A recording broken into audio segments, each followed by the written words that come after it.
Bienvenue à tous, c'est l'heure du journal. À présent, les titres de l'actualité. En République démocratique du Congo, le marché de l'assurance se développe de plus en plus. À ce jour, ce marché a atteint 350 millions de dollars. Les élèves du groupe scolaire international Clairefontaine ont récemment fait un important don, une action sociale à l'endroit de la maternité au centre sanitaire urbain et communautaire d'Abobo-Doubé. On connaît à présent les dates de la 3e édition du Ouagadougou Logoba. Cet événement culturel se tiendra du 18 au 21 avril 2025. Et l'initiative de l'écrivaine Nongo Maria Modraogo, saluée par le préfet de Diokwe, on en sait davantage dans ce journal. Nous ouvrons l'actualité avec de l'assurance en République démocratique du Congo. Le marché se développe de plus en plus. Parti de 70 millions de dollars, ce marché a atteint à ce jour 350 millions de dollars. Pour marquer les 10 ans de la promulgation du Code d'assurance, l'autorité de régulation et de contrôle des assurances a organisé, sous l'initiative du ministère des Finances, une grande conférence le 19 mars à Kinshasa. Le reportage est signé Freddy Lumbago. Le Code d'assurance en République démocratique du Congo totalise 10 ans depuis sa promulgation en mars 2015. À cette occasion, l'autorité de régulation et de contrôle des assurances ARCA en sigle a organisé sous le haut patronage du ministre des Finances une grande conférence le jeudi 19 mars dernier au Centre culturel d'Afrique. Une occasion de porter un regard sur l'évolution de ce secteur qui est resté pendant des années sous monopole de l'État à travers la Société nationale d'assurance. Nous avons d'abord voulu faire une évaluation de ce qu'est l'ARCA, ce qui est devenu l'ARCA sur ces 10 années passées. Nous avons indiqué que l'ARCA, à sa création, d'abord, il a fallu donner vie et corps à l'ARCA. Le cœur je dirais, dans la mission qui sont dévolues à l'ARCA, le gros du travail est fait par des hommes et fait par des femmes, des techniciens, des professionnels du secteur des assurances, et qui doivent avoir cette qualité-là de ce profil de contrôleur comme il existe dans les autres marchés. Donc, il y a d'abord un premier travail qui a été fait, d'identifier ces hommes et ces femmes qui ont été recrutés selon des critères très exigeants. Bien que promulguée en 2015, c'est en 2019 que la loi de libéralisation du secteur des assurances a effectivement démarré. De 2015 à 2019, un travail intense d'organisation et d'opéralisation de l'institution, ainsi que de mise en place et de renforcement du dispositif réglementaire, a été réalisé pour donner corps au marché. Ce dernier est passé de 70 millions de dollars à 350 millions à ce jour. Cependant, pour Alain Kaniki, le directeur général de l'ARCA, ce marché est loin de représenter le potentiel réel vu son potentiel. Donc, il porte un projet qui va porter la révision du Code des assurances et qui va travailler sur un certain nombre d'axes. Il a indiqué tout ce qui touche la microassurance, les questions du numérique avec le digital, la microassurance, la mise en place d'un organe spécifique qui va permettre de reprendre et de relancer le contrôle des assurances obligatoires qui n'ont plus été les dernières années, mais qui permettront aussi d'ouvrir des chantiers et des pans pour que ce secteur puisse vraiment se développer, accélérer le développement. Passer le cap d'1,5 milliard à l'horizon 2028 est l'objectif à atteindre par l'ARCA. Il faut noter que l'autorité de régulation et de contrôle des assurances dispose ce jour d'un personnel bien formé pour accomplir avec brio les tâches pouvant faire du secteur des assurances un vrai pilier de l'économie nationale.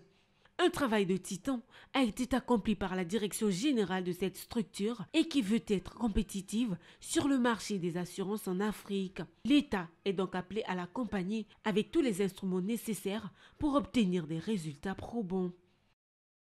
Après 3 années d'accompagnement, le projet Agripreneur de demain, porté par Incubivoire avec le soutien du Centre d'innovation vert de la GIZ, arrive à son terme. Cette initiative axée sur les filières cacao, manioc et banane plantain a permis de renforcer les capacités techniques de 5087 agripreneurs et de créer 615 emplois directs. Ces résultats ont été présentés à l'occasion de la 3e et dernière session de restitution du projet Agripreneur de demain en présence de Konena Norgo, notre reporter. Novembre 2021, avril 2025. 3 ans bientôt que le projet Agripreneur de demain est mise en œuvre en Côte d'Ivoire par Incubivoire avec le soutien financier du Centre d'innovation verte de la GIZ. À cette troisième et dernière session de restitution, le mardi 25 mars 2025 à l'Hôtel Ivoire, les résultats des 3 ans d'accompagnement des entrepreneurs agricoles dans les filières cacao, manioc et baran-plantain ont été dévoilés. Nous savons que l'agriculture est un pilier fondamental de notre économie, de notre culture et de notre environnement. Elle nourrit nos familles, soutient notre développement local et façonne notre avenir. C'est pourquoi chaque étape de ce projet a été pensée dans le but d'optimiser les rendements, d'autonomiser les femmes et d'impacter le quotidien de nos bénéficiaires tout en respectant les principes du développement durable et de l'agriculture responsable. Voilà pourquoi le thème de notre année 2024 était « Ensemble, osons la métamorphose ». Le projet Agripreneur de demain a œuvré pour transformer les idées de la base novatrice collectées lors des bootcamps ruraux en innovations concrètes, capables de répondre aux défis de l'agriculture en Côte d'Ivoire d'aujourd'hui. Ceci a permis de renforcer les capacités techniques des agriculteurs et des entrepreneurs et entrepreneuses en leur offrant des formations de qualité. En 3 ans, le projet Agripreneur de demain a permis de former 5097 entrepreneurs agricoles, dont 35,53% de jeunes et 68,18% de femmes. 82 projets ont été incubés, 325 projets conçus en bootcamp et 438 activités génératrices de revenus développées. Au total, 615 emplois directs ont été créés. Un impact concret que confirme Agua Sopi Marceline, l'une des bénéficiaires du projet. Aujourd'hui, je sais que grâce à mon compte que j'ai ouvert après la formation, je sais comment vendre mes produits et puis je sais comment enlever mon capital, comment prendre le bénéfice, comment gérer le contour, voilà, les contours. À travers ces 2 programmes AgriLab et AgriCroissance, ainsi que le bootcamp, le Djoué et le renforcement de capacités, le projet Agripreneur de demain laisse derrière lui des résultats concrets et des bénéficiaires mieux outillés pour un avenir prometteur dans l'entrepreneuriat agricole. Autre information sur la santé, la prise en charge médicale, psychosociale et juridique des femmes, des adolescentes et des jeunes était au cœur d'un séminaire initié ce mardi 25 mars dans un hôtel au Plateau. Cette rencontre initiée par des organisations de la société civile avec le soutien financier d'Action contre la faim visait à renforcer le plaidoyer pour un meilleur accès aux services de santé et d'accompagnement en formulant des engagements et des recommandations concrètes. Ami Korobala pour plus de précisions. Ce séminaire, centré sur la prise en charge psychosociale et juridique des femmes, des adolescentes et des jeunes, a mis en exergue les obstacles entravant leur accès aux soins médicaux, particulièrement pour les victimes de violences basées sur le genre. La rencontre a ouvert un espace de discussion visant à promouvoir des plaidoyers concrets tels que la gratuité ou la subvention du certificat médical, l'accès effectif à la couverture maladie universelle pour les ménages et l'extension de la santé mentale à plusieurs niveaux. Nous, organisation de la société civile ivoirienne, voudrions vous inviter à prendre toutes les mesures sur l'ensemble du territoire pour favoriser la gratuité du certificat médical pour les victimes de viols en Côte d'Ivoire. Face à ce tableau un petit peu sombre, les OSC, à travers la FEDOCI et ses partenaires comme Action contre la faim, l'Agence française du développement et la Banque mondiale, poursuivent ce plaidoyer et entament un important programme d'engagement communautaire pour soutenir la mise en route de la CEMU afin de parvenir à la protection effective des ménages contre les risques financiers.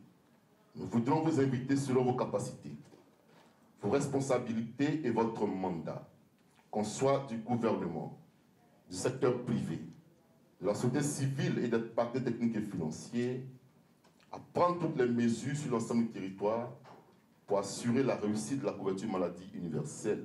Les violences basées sur le genre ont un impact considérable donc, sur la santé mentale d'un être humain. Et tant que cette personne n'a pas été prise en charge psychologiquement, elle est traumatisée. Ce traumatisme, il faut le corriger, mais les actions ne peuvent être menées de façon nationale que par la synergie d'action. Organisé par les organisations de la société civile et financé par Action contre la faim, ce séminaire a réuni l'ensemble des acteurs institutionnels et ONG engagés dans la lutte contre les violences basées sur le genre.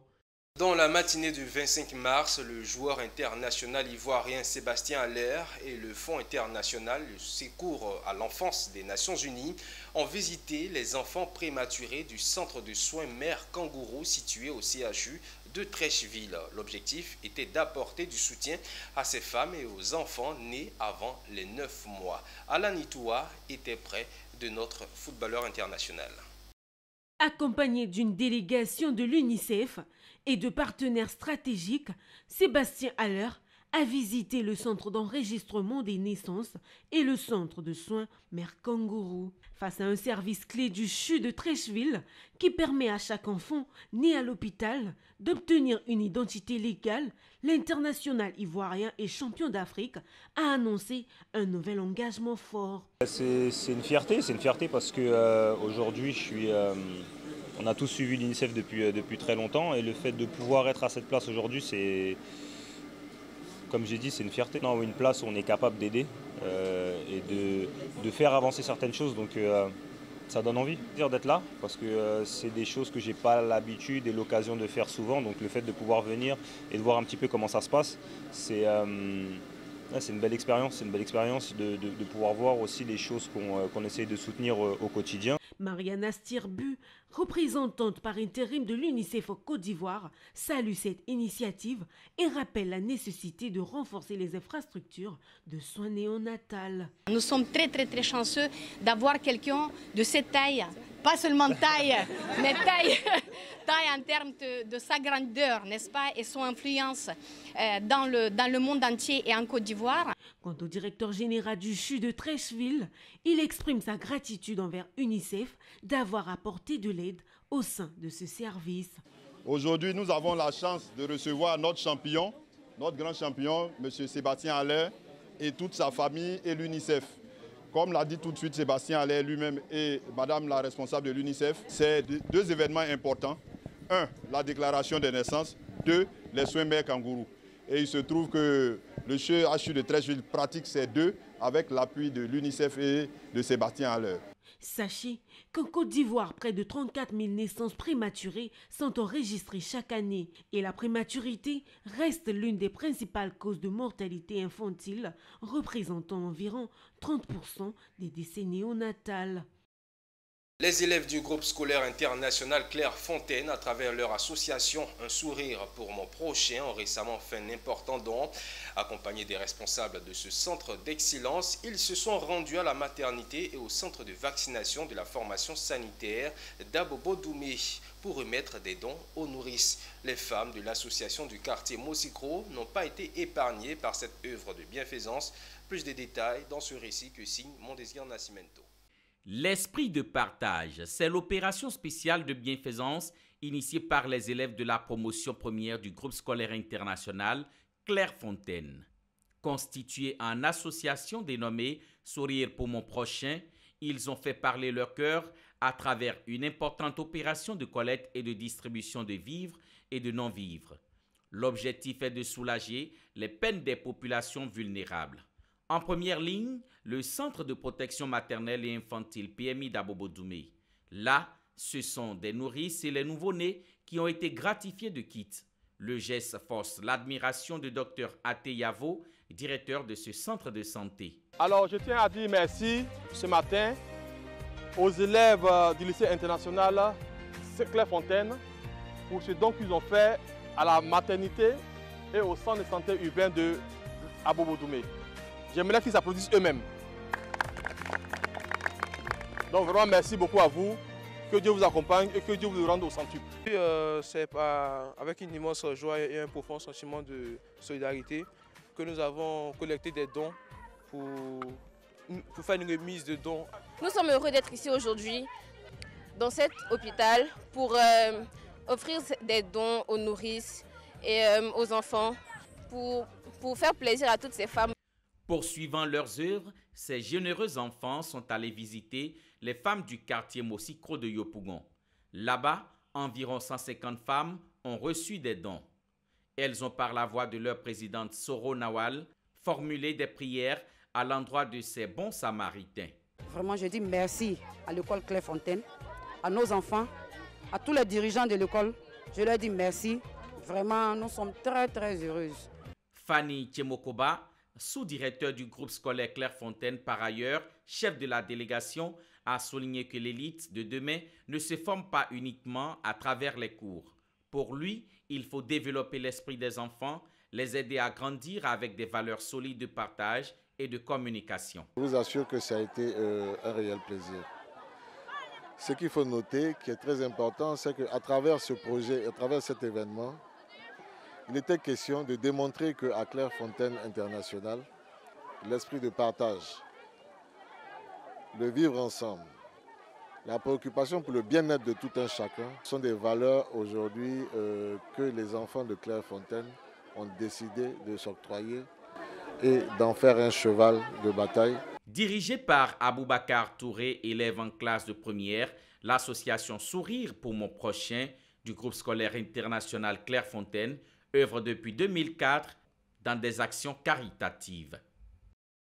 Placé sous le thème « Production et transformation locale pour une meilleure plus-value de nos produits », le Ourodougou Loroba 2025 se tiendra du 18 au 21 avril 2025 à Séguéla. Cette initiative de la Chambre de commerce et d'industrie de Côte d'Ivoire en collaboration avec Fair Concept Africa permettra de promouvoir le développement économique, touristique et socio-culturel du district autonome du Ourogoba. Konena Norgo. Mettre en avant les richesses locales, encourager la transformation des matières premières et renforcer l'attractivité du Ouroba, c'est l'ambition du Ourodougou Loroba. Pour la 3e édition, prévue du 18 au 21 avril 2025 à Séguéla, les acteurs économiques, artisans et investisseurs seront réunis pour explorer les opportunités qu'offre la région. En dehors d'Abidjan, les régions étaient un peu mises à mal. Donc nous avons pensé qu'il fallait créer un événement qui pourrait ramener la population à se prendre en charge, à comprendre qu'elle a du potentiel et que même la région a du potentiel. C'est ainsi que nous avons pensé au nom, à l'appellation Ourodougou Loroba. Le Ourodougou étant la région qui abrite l'événement et le Loroba en langue malinké qui veut dire grand marché. Nous avons eu au cours des éditions passées des exemples, dont un des membres élus ici présent dans la salle, qui est parti du Ourodougou Loroba, il est venu au Mirva, du Mirva il est allé au Sahara et aujourd'hui c'est un opérateur économique à l'international. L'événement se veut également un cadre d'échange et de valorisation du savoir-faire local. Tout ce qui se passe est du ressort de la délégation régionale appuyée par la Chambre au plan national, parce que ça fait partie de notre vision, ça fait partie de notre plan de mandature, de faire de telle sorte qu'au niveau des régions, nous soyons présents et que nous contribuions au développement économique, j'allais dire social, environnemental et culturel de nos régions. L'édition 2025 du Ourodougou Loroba sera riche en conférences, expositions et rencontres d'affaires autour du thème production et transformation locale pour une meilleure plus-value de nos produits. Après plusieurs mois de travaux, les centres de santé de ces localités, Assouindé et Bandoukou, situés dans le département d'Adiaké, ont été entièrement réhabilités, offrant désormais des infrastructures modernes et un personnel mieux formé. Une initiative portée par ENI Côte d'Ivoire, Limited et l'International Rescue Committee, avec le soutien de Petrosi et de l'ambassade d'Italie. Un nouveau souffle pour la santé de milliers de personnes. Ces jours de fête à Assouindé et à Bandoukou, deux villages du département d'Adiaké. Après plusieurs mois de travaux, la population de ces localités voit leur centre de santé entièrement réhabilité. Une initiative portée par ENI Côte d'Ivoire et International Rescue Committee IRC avec le soutien de Petrosi et de l'ambassade d'Italie. Parmi les personnalités présentes, le directeur général d'ENI Côte d'Ivoire a tenu à rappeler l'engagement de son entreprise en faveur du bien-être des populations. Nous sommes heureux de contribuer à l'amélioration de l'accès à la santé pour les communautés locales. L'amélioration de l'accessibilité géographique à la santé est un moyen de parvenir à une couverture sanitaire plus large et plus résiliente. Un engagement partagé par International Rescue Committee qui insiste sur l'impact positif de ces infrastructures sur le développement de la région. Sans la santé, on ne peut pas avoir d'activité économique, on ne peut pas avoir une société qui fonctionne. Si les enfants sont malades, ils ne peuvent pas se rendre à l'école. Donc pour nous, il nous a paru primordial en fait, d'investir dans le secteur de la santé afin de donner les bases à la communauté de pouvoir prospérer par ailleurs. Pour la communauté locale, ces réhabilitations marquent un tournant. Nous sommes très contents et vraiment c'est dire merci aux promoteurs, à monsieur le maire, à toutes les autorités qui ont été partie prenante dans cette réalisation-là. À Bondoukou, en plus de la réhabilitation du centre de santé, les donateurs ont construit un logement pour la sage-femme. Au-delà des infrastructures, un programme de renforcement des capacités a été mis en place pour le personnel soignant. Une initiative saluée par le directeur régional de la santé du Sud Komwe. Il ne faut pas qu'ils hésitent à venir fréquenter nos centres de santé. Et il vaut mieux qu'ils viennent à l'hôpital où il y a des agents qualifiés et des établissements aux normes pour bénéficier des soins de qualité plutôt que de rester dans leur maison. Grâce à cette initiative, plusieurs milliers d'habitants bénéficient d'un meilleur accès aux soins de santé. Au total, ENI et IRC ont réhabilité 6 centres de santé dans la région du Sud Komwe. Un pas de plus vers un système sanitaire plus performant et inclusif dans la région. Et dans ce mois de pénitence, la responsable de la coordination régionale de l'Union des femmes du RHDP du Gontougo, au nom des responsables régionaux du parti, a procédé à la remise d'un important don de vivres aux femmes musulmanes et chrétiennes dans la région du Gontougo. Objectif de cette action est de soutenir les efforts des jeunes musulmans et de carême chrétiens pour renforcer l'unité et le vivre ensemble au niveau régional. Anissé Kouadio, notre correspondant, pour plus de détails. Les livres saints, le Coran et la Bible recommandent l'amour du prochain. Il a plu à Dieu que musulmans et chrétiens se retrouvent dans la même période pour l'observation du mois de jeûne musulman et de carême chrétien. Bané Saratigui, présidente de l'Union des femmes du RHDP de la région du Gontougo, a remis des vivres essentiellement composés de riz, de lait et de sucre aux femmes chrétiennes et musulmanes, aux femmes militantes du parti qui observent ce mois de pénitence. Apporter la joie au cœur de mes sœurs, que ce soit musulman, que ce soit chrétien, nos deux carèmes ont coïncidé. J'ai voulu penser à mes sœurs, c'est de toute la région. Bané Saratigui a pu faire ses dons au nom des cadres du parti que sont le ministre d'État Kobena Kwasi Adjoumani, le général Dapierre Alphonse et le sénateur Kosonou Kwasi Ignace. Ces personnalités qui ont toujours illustré l'esprit de partage et de solidarité que recommande cette période de jeûne musulman et de carême chrétien. Je le fais au nom de nos cadres. En l'occurrence, le ministre d'État Kobena Kwasi Adjoumani, l'éléphant du Gontougo, et son grand frère, le général Dapierre Alphonse, et le président Kosonou Kwasi Ignace, qui chaque année font des efforts pour satisfaire les femmes de leur région. C'est donc véritablement apprécié par toutes ces femmes musulmanes et chrétiennes qui ont formulé des prières pour les chefs de l'État, pour la Côte d'Ivoire et pour le ministre d'État Kobena Kwasi Adjoumani et pour tous les cadres de la région pour que la paix et la cohésion soient le partage de tous. Au temps des carêmes, souvent c'est difficile pour la population. Nous sommes chrétiennes, nous rendons grâce à Dieu. Nous disons merci, nous prions aussi pour le pays, afin que la paix règne dans ce pays. Ça nous va droit au cœur. On remercie le donateur. Que Dieu le paye au centuple, que Dieu lui donne beaucoup d'argent pour qu'il puisse en donner à d'autres personnes. Longue vie au président, longue vie aux donateurs. Ces dons des cadres de la région du Gontougo expriment le vivre ensemble que prône la région du Gontougo. C'est un cas d'école pour toute la Côte d'Ivoire. Le préfet de région salue l'initiative de l'écrivaine Nongo Mariam Oudraogo, auteur de l'ouvrage « Vous êtes né pour être leader ». Elle est diplômée de l'Université de Montpellier. Écrivaine, coach certifiée en leadership transformationnel, depuis près de 10 ans, elle accompagne des organisations par la formation. Se donner les moyens de réussir, être rigoureux et persévérant, mais aussi inspirer les autres et devenir un acteur du changement dans sa communauté. Tel est l'objectif du programme FIL. Faire de nos élèves et étudiants des leaders. À travers une caravane de sensibilisation dans l'Ouest, l'ouvrage Né pour être leader fait le tour des établissements. Dans ce livre, l'auteur Nango Mariam Ouedraogo explique les qualités et les compétences qu'un élève ou un étudiant doit développer pour devenir un leader. C'est pour cela que nous avons pensé le programme FIL qui concerne les pays d'Afrique francophone avec comme pays pilote la Côte d'Ivoire, le Burkina Faso et le Mali parce que nous voulons contribuer à bâtir une nouvelle génération de leaders capables d'assurer la durabilité de nos organisations. On se rend compte bien que le quotient intellectuel seul ne suffit pas à faire de nous des leaders inspirants. Il nous faut du leadership, il nous faut développer notre intelligence émotionnelle, notre communication et c'est ce que nous voulons faire avec ces enfants intelligents.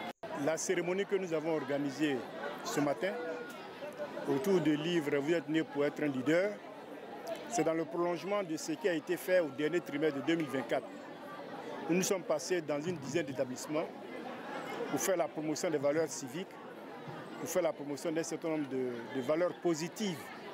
Donc cette initiative, à la suite de ce qui a été fait hier et qui va se poursuivre, c'est dans le but d'inverser la tendance. Les élèves des différents établissements présents lors du lancement de la première étape de cette tournée dans l'Ouest ont exprimé leur satisfaction. Votre présence témoigne de l'importance que vous accordez à notre avenir et nous en sommes profondément reconnaissants. Après Dioukwi, la caravane FIL va sillonner plusieurs localités de l'Ouest dont Toulepleu, Zouaounien et Man. Merci à vous de nous avoir suivis. C'est ici que s'arrête cette édition. Restez en notre compagnie. Le programme se poursuit sur Business 24 Africa.